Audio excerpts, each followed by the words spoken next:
Hello everyone, welcome to foundation classes. My name is Amit. चलिए आज के सेशन को स्टार्ट करते हैं। देखिए, हमने सीडीपी की जो क्लासेस है ना वो स्टार्ट कर रखी है, जिसमें मैं आपको टॉपिक वाइज थ्योरी करवा रहा हूँ और देन उसके बाद टॉपिक वाइज ही मैं उनकी पीवाईक्यू करवा रहा हूँ, यानी कि प्रीवियस ईयर क्वेश्चंस, जो कि एकदम ओरिजिनल है। ठीक है ना। तो मैं चाहता हूँ कि हम मैथमेटिक्स को भी स्टार्ट करें। अब हम स्टार्ट करेंगे किस तरह से, ये जैसे ही हमारी सीडीपी की जो थ्योरी क्लासेस है वो कंप्लीट हो जाएंगी, तो उसके बाद मैं आपको कुछ क्लासेस मैथमेटिक्स की भी थ्योरेटिकल प्रोवाइड करवाऊंगा। ठीक है। लेकिन मैं फिर भी चाहता हूँ कि हम डेली है ना 10 से 15 क्वेश्चंस मैथमेटिक्स के 100% करें। इससे होगा क्या, क्योंकि देखिए जो मैं क्वेश्चन आपको करवाऊंगा ना वो सी टेट के ओरिजिनल प्रीवियस ईयर क्वेश्चन है। जब से ऑनलाइन एग्जाम स्टार्ट हुआ था ना 2021 में, तब से मैं स्टार्ट कर रहा हूँ। वहाँ से मैंने क्वेश्चंस को उठाना स्टार्ट किया है और अब तक जितने भी एग्जाम हुए हैं उन सब के मैं करवाऊंगा। इससे आपको है ना एक आइडिया लग जाएगा। और देखना, आप जब डेली 10 से 15 क्वेश्चन आप करेंगे ना, तो आपका कॉन्फिडेंस है ना वैसे ही बिल्ड हो जाएगा। ठीक है। और आपके काफ़ी कंसेप्ट है ना वो सिर्फ और सिर्फ एमसीक्यू करने से ही क्लियर हो जाएंगे। ठीक है ना, आप खुद कॉन्फिडेंस आ जाएगा आपके अंदर। तो करना क्या है आपको इसके लिए, भाई कुछ भी नहीं करना है। जो मैं डेली वीडियो यहाँ पे प्रोवाइड करवाऊंगा ना, 15 से 20 मिनट की होगी वो वीडियो। ठीक है। आपको सिर्फ और सिर्फ वो वीडियो देखनी है। ठीक है ना। कुछ नोट डाउन करना चाहें तो आप नोट डाउन कर सकते हैं। और आप एक काम और करना, जो आप क्वेश्चंस मैं आपको करवाऊंगा ना, तो आप वीडियो को पॉज करके और उन क्वेश्चंस को करना, सोल्व करने की कोशिश करना। अगर हो जाते हैं तो अच्छी बात है, और नहीं होते हैं तो मैं एक्सप्लेन करवाऊंगा ही। ठीक है ना। तो इस तरह हम मैथमेटिक्स को स्टार्ट कर रहे हैं। तो ये हमारी फर्स्ट क्लास है, चलिए स्टार्ट करते हैं। एक स्कूल में 96 शिक्षक हैं, जिनमें से जो 3/8 है ना वो हाई स्कूल की कक्षाओं में पढ़ाते हैं। ठीक है, यानी 10th तक के स्कूल के अंदर पढ़ा रहे हैं। ठीक है। यदि 2/9 स्कूल के शिक्षक गणित के हैं, और कहाँ के हैं, हाई स्कूल के हैं। 2/9 हाई स्कूल के शिक्षक गणित के शिक्षक हैं, तो गणित नहीं पढ़ाने वाले हाई स्कूल शिक्षकों की संख्या बताओ। ठीक है ना। तो देखो कितने इसने टीचर बताए हैं, 96 बताए हैं टोटल। इसने बोला है 96 में से है ना 3/8 कहाँ पे पढ़ा रहे हैं, हाई स्कूल में पढ़ा रहे हैं। तो 3/8 का मतलब क्या हो गया, 12 दिया 36, यानी 36 जो है ना वो कहाँ पे पढ़ा रहे हैं, हाई स्कूल के अंदर पढ़ा रहे हैं। ठीक है। अब आगे क्या बोल रहा है, इन 36 में से भी है ना जो 2/9 है वो किसके हैं, गणित के हैं। तो 36 के 2/9 किसके हैं, मैथमेटिक्स के हैं। तो कितने हो गए, 8 हो गए ना। तो 8 किसके हैं, मैथमेटिक्स के हैं। अब इसने बोला है कि उन टीचर्स की संख्या बताओ जो मैथमेटिक्स के नहीं है, और कहाँ पे होने चाहिए, हाई स्कूल में ही होने चाहिए। तो देखिए हाई स्कूल में टोटल कितने थे, 36 थे। 8 उसमें से क्या है, जो मैथमेटिक्स पढ़ा रहे हैं। तो मैथमेटिक्स ना पढ़ाने वाले कितने बच गए भाई, 36 में से 8 गया, 28 बच गए। तो हमारा आंसर क्या हो जाएगा, आंसर नंबर 3, सिंपल। नेक्स्ट देखिए, the value of 1/2 minus bracket start 2/3 minus 4/5 bracket बंद। देखिए कितना इजी क्वेश्चन है। अब वहाँ यहाँ अब यहाँ पे वो क्या चेक करना चाह रहा है, देखो इसमें क्या लगा है, बोर्ड मास का रूल लगा है। बोर्ड मास का मतलब पहले आप ब्रैकेट को सोल्व करेंगे। ठीक है। ओ का मतलब यहाँ पे क्या है, ऑफ है। डी का मतलब क्या है, डिवीजन है, यानी कि भाग। एम का मतलब मल्टीप्लाई, और एस का मतलब सब्सट्रैक्शन। तो आपको सीरियल वाइज ऐसे स्टार्ट करना है। ठीक है ना। तो देखिए क्वेश्चन हमारे पास क्या है, 1/2 माइनस ब्रैकेट स्टार्ट, तो यानी सबसे पहले हम किसको सोल्व करेंगे, ब्रैकेट को करेंगे। बाकी एज इट इज लिख लीजिए। तो देखिए एलसीएम क्या आ गया हमारा, 15, 3 5 जा 15 और 5 2 जा 10, माइनस में 5 तिया 15 और 4 तिया 12। ठीक है, ब्रैकेट बंद। नेक्स्ट देखिए 1/2 माइनस अंदर क्या बचा, माइनस का 2/15, यही बचा ना। अब आगे देखिए 1/2 माइनस माइनस क्या हो जाएगा, प्लस 2/15।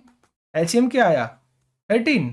तो ये क्या हो गया हमारा, 15 प्लस में 4, यानी कि 19/30। आंसर क्या हो जाएगा हमारा, आंसर नंबर 4, सिंपल। नेक्स्ट देखिए, what is the difference between the face value of the number 7 in the numbers 4782 and 32170। यानी कि जो नंबर्स दे रखे हैं ना, इन नंबर्स के अंदर जो 7 है ना उसकी हमें फेस वैल्यू निकालनी है, और उन दोनों के बीच का क्या बताना है, डिफरेंस बताना है कि दोनों के बीच में डिफरेंस कितना है। देखिए मैंने एक छोटी मगर मोटी बातें प्लेलिस्ट बना रखी है, यानी कि ये छोटी छोटी बातें हैं लेकिन बहुत ही ज़्यादा इंपॉर्टेंट है। आप खुद देख लिए, इंपॉर्टेंट है ना, 1 नंबर का क्वेश्चन आ गया। तो मैंने वहाँ पे सिर्फ और सिर्फ 3 मिनट की वीडियो डाल रखी है, और वहाँ पे मैंने सिर्फ और सिर्फ फेस वैल्यू और प्लेस वैल्यू के बारे में ही बताया है। तो इसलिए मैं बोल रहा हूँ ये छोटी छोटी चीज़ें हैं, जब आप प्रैक्टिस करोगे ना आपके काफ़ी कंसेप्ट तो वैसे ही क्लियर हो जाएंगे। तो मैं इसलिए चाहता हूँ कि हम 15 से 20 मिनट डेली क्लास को देखें, ठीक है ना। तो अब देखिए, अब 4782 है, इसके अंदर 7 की फेस वैल्यू क्या हो जाएगी 7। देखो फेस वैल्यू क्या होती है ना, फेस वैल्यू का मतलब होता है खुद वो नंबर, बस फेस टू फेस, यानी फेस मतलब खुद, ठीक है ना। तो क्या हो जाएगी 7 हो जाएगी। देखो प्लेस वैल्यू क्या होती है, प्लेस वैल्यू के अंदर हम क्या करते हैं ना, जैसे 7 है तो 7 एज टीज 7 के राइट साइड में जितने भी डिजिट है ना उतनी जीरो लगा देते हैं, ये होती है प्लेस वैल्यू। लेकिन हमें क्या पूछ रखा है क्वेश्चन में, फेस वैल्यू। तो 4782 में फेस वैल्यू क्या होगी 7 की 7, और 32170 में फेस वैल्यू क्या होगी 7 की 7। तो डिफरेंस दोनों के बीच में क्या हो जाएगा 7 minus 7 equal to 0। Answer number 3, simple. Next देखिए, which of the following statement is not true for the set of whole number. तो देखिए यहाँ पे सबसे पहले आपको पता होना चाहिए होल नंबर क्या होते हैं, ठीक है ना। देखिए एक तो होते हैं natural number, natural number start होते हैं 1 से, 1 2 3 4 इन्फिनिटी तक, ये होते हैं नेचुरल नंबर। एक होते हैं होल नंबर, तो जब भी होल नंबर आता है ना सिर्फ और सिर्फ एक जीरो और काउंट हो जाता है, 0 1 2 3 4 इन्फिनिटी तक, ठीक है। सारे सारे पॉजिटिव वाले मतलब जीरो से स्टार्ट करके आगे तक के सब। एक होता है इंटीजर, इंटीजर के अंदर है ना दोनों आ जाते हैं, माइनस वाले भी आ जाते हैं, जीरो भी आ जाते हैं और प्लस वाले भी आ जाते हैं, ये सब किस में आ जाते हैं इंटीजर के अंदर। अब देखिए हम क्वेश्चन को देखते हैं, यहाँ पे पूछा है कि निम्नलिखित में से कौन सा कथन सत्य नहीं है। अब देखिए होल नंबर के ऊपर प्रोसेस करना है।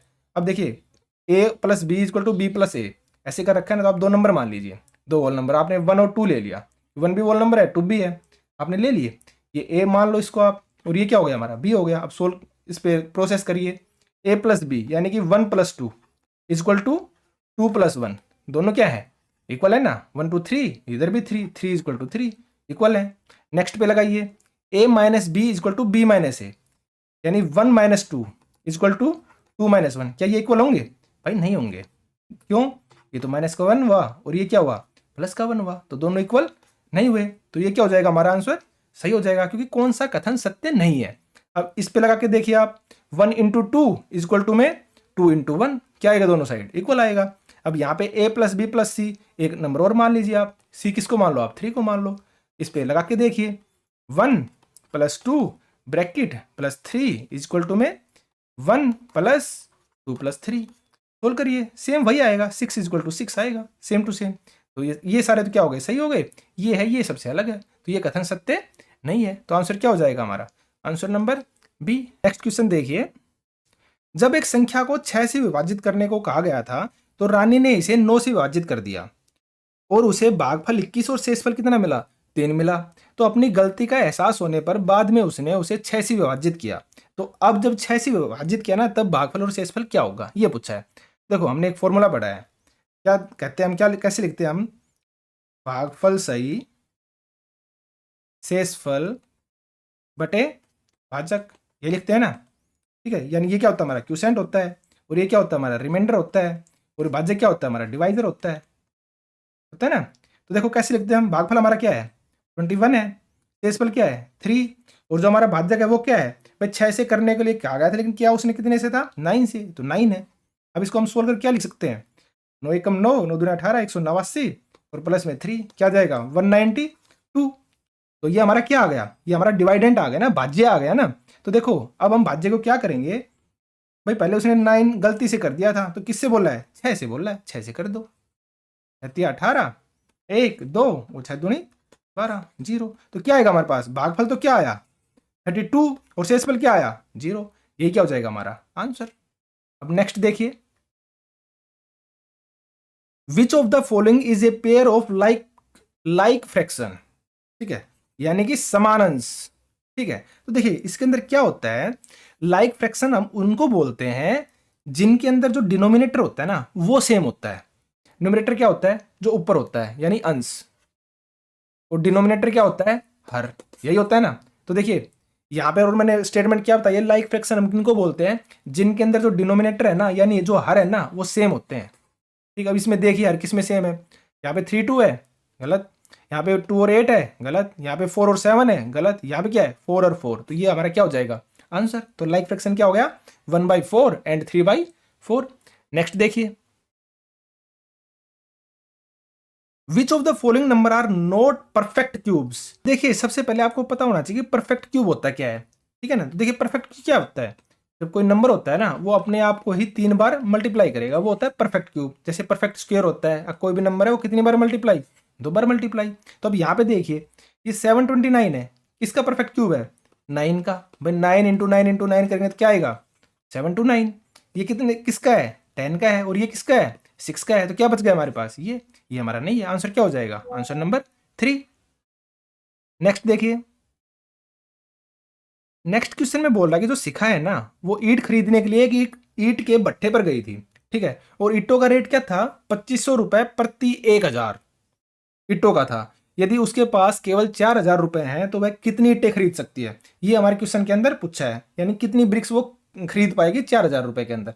आपने बचपन में एक एक नियम किया था ना, उसे सोल्व कर दो, एकदम ईजी है।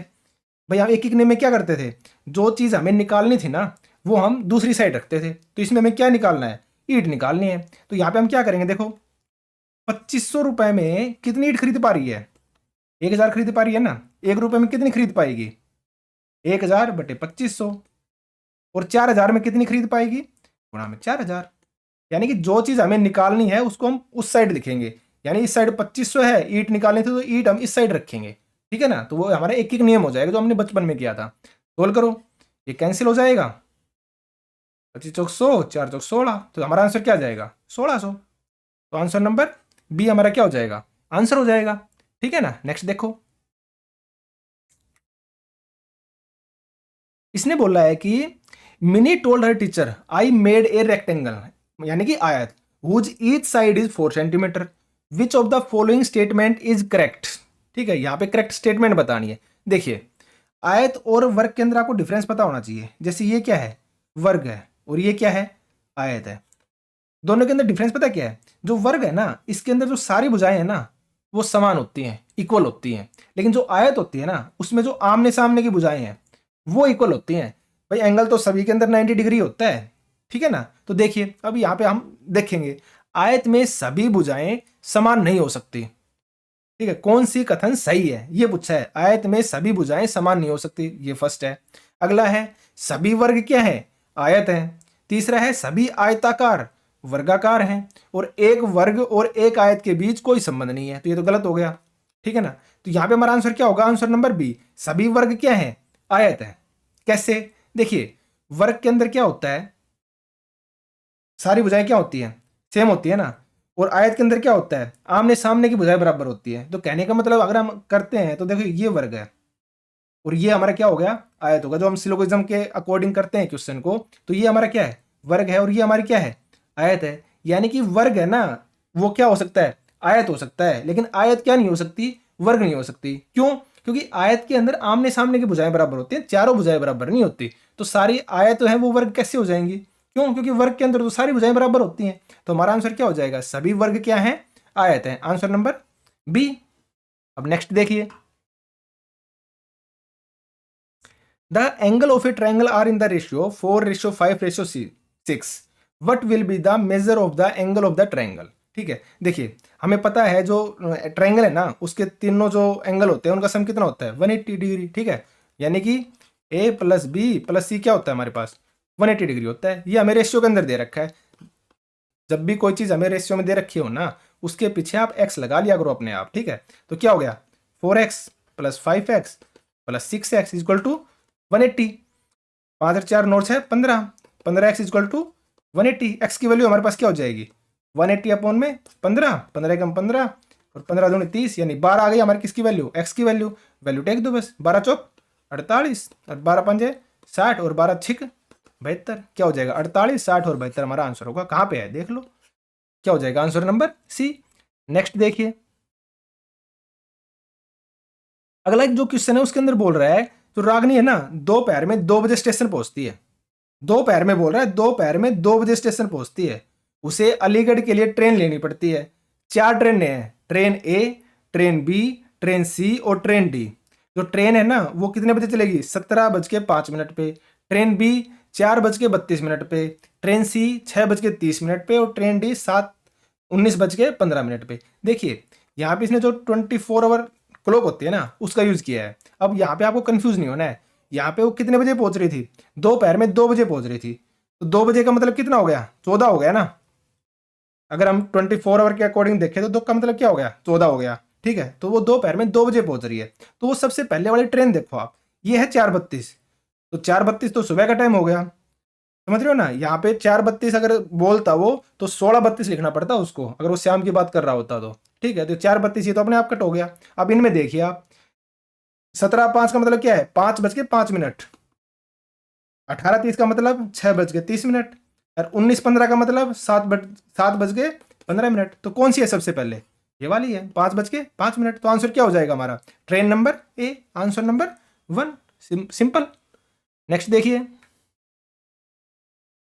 यहां पे बोल रहा है कि जो रेणु है ना, उसने अपने छात्रों को 8-8 के समूह में विभाजित किया हुआ है और उन्हें अपने वजन को रिकॉर्ड करने के लिए कहती है। ठीक है, उसने आगे समूहों को अपने से संबंधित समूह के औसत वजन की गणना के लिए कहा।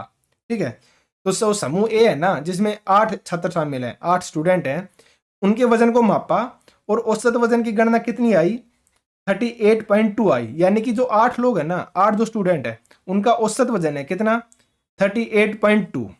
ठीक है, अब आगे हुआ क्या, बाद में उन्हें एहसास हुआ कि उनके द्वारा दर्ज किए गए जो छात्रों में से एक का वजन गलत उन्होंने नाप दिया। जैसे उसका था 25.9 किलोग्राम। ठीक है, 25.9 किलोग्राम, और इसकी बजाय उन्होंने कितना लिख दिया, 29.5 किलोग्राम लिख दिया।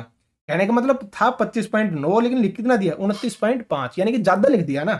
कितना ज्यादा लिख दिया, माइनस करो, 29.5 में से क्या घटाओगे आप, 25.9 घटाओगे, कितना बचेगा, 15 में से 9 गया 6, इधर करोगे तो 8 में से 5 गया 3, ये 0, यानी कि 3.6 ज्यादा कर दिया।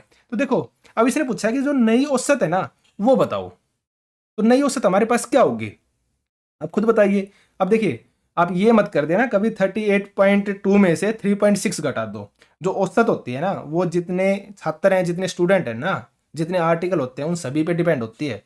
तो जो 3.6 आई है ना, ये हर किसी के अंदर बटेगी, यानी कि इन 8 के अंदर बटेगी। समझ रहे हो आप। तो देखिए 3.6 को आप 8 से डिवाइड कीजिए। भाई एक की अगर आप औसत निकालते हो तो, क्योंकि औसत सभी के अंदर डिवाइड होती है, तो 8 को जब आप 36 से करोगे कितना आएगा, ना जाने की सिफर, पॉइंट लग जाएगा, 8 चौक 32, 4, और फिर 4 बचेगा तो 8 5 40, यानी 0.45। तो जो 0.45 है ना, ये घटेगा। क्यों, क्योंकि ज्यादा आ रहा था ना, हमें तो माइनस करना है ना, इसलिए हम माइनस कर रहे हैं, कभी आप प्लस कर दो। क्यों, क्योंकि देखो उसमें क्या बोल रहा था कि ये ज्यादा आ रहा है, यानी कि कम लिखना था लेकिन ज्यादा लिख दिया था, तो हम माइनस करेंगे ना, तभी तो इक्वल आएगा। तो माइनस करो, 10 में से 5 गए 5, यहाँ पे 11 में से 4 गए 7 पॉइंट, और ये 7 और ये 3, तो क्या हो जाएगा 37.75 हमारा क्या हो जाएगा, आंसर हो जाएगा। देख लो कहाँ पे है, ये रहा फर्स्ट में ही है, ये हमारा क्या हो गया, आंसर हो गया। नेक्स्ट देखिए, observe the following pattern and select the next term. Reasoning का क्वेश्चन है भाई, एकदम इजी है। देखो आप, इसने क्या बोला है, यहाँ पे देखिए 9-1 डिवाइड में 8 किया, इक्वल टू क्या लिख दिया, 1 लिख दिया। ठीक है भाई, दिमाग नहीं लगाना। आगे देखिए 98-2 यानी 98-2 डिवाइडेड बाई 8 क्या आया, 1 2 लिख दिया इसने। ठीक है भाई, दिमाग नहीं लगाना है, ये पैटर्न है, बस उसको फॉलो करना है। अब आगे देखिए, आप जैसे जैसे आगे बढ़ रहे हो, पहले 9 था, फिर 9 8 हुआ, अब क्या हो गया, 9 8 7 हो गया, और माइनस में पहले 1 था फिर 2 था, अब क्या कितना कर दिया 3, और यहाँ पे डिवाइड हमेशा सेम ही कर रहा है। अब यहाँ पे देख लीजिए आप, पहले 1 था, फिर 1 से 2 हुआ, फिर 1 2 3 हो गए, अब नीचे 1 2 3 4 हो गए, डिवाइड सेम ही है। यहाँ पे 1 2 3 था, यहाँ पे क्या हो गया 4 हो गया, और यहाँ पे क्या हो रहा है देखो, 9 था, फिर 9 8 हुआ, फिर 9 8 7 हुआ, और 9 8 7 6 हुआ, तो अब क्या होगा 9 8 7 6 और 5, ये बनेगा ना। और माइनस में यहाँ पे क्या आएगा, 4 के बजाय 5 आएगा, डिवाइडेड में 8 एज इट इज रहेगा, और यहाँ पे क्या हो जाएगा 1 2 3 4 और 5। देख लो कहाँ पे है, देखिए आप, -5 हो गया, डिवाइड हो गया, यहाँ पे 6 है तो ये नहीं हो सकता, तो हमारा आंसर क्या हो जाएगा, ये हो जाएगा भाई 9 8 7 6 5 -5 डिवाइडेड बाई 8 1 2 3 4 5, ये हमारा आंसर हो जाएगा, answer number D, simple. Next देखिए,